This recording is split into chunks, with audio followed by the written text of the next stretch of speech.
हरिः ॐ ब्रह्मजज्ञानं प्रथमं पुरस्ताद्विषेमतः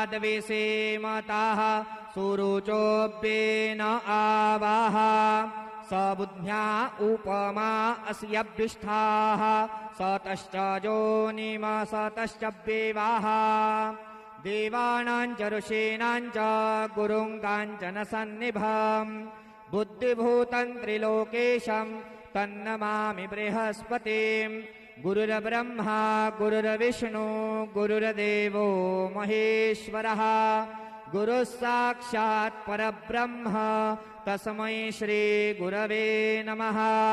सद्गुरु साईनाथ देवताभ्यो नमः। सायं पूजनार्थे चरणकमलयोः दिव्यचन्दनं समर्पयामि। चन्दनोपरि अक्षरान् समर्पयामि। अक्षदाश्च सुरश्रेष्ठ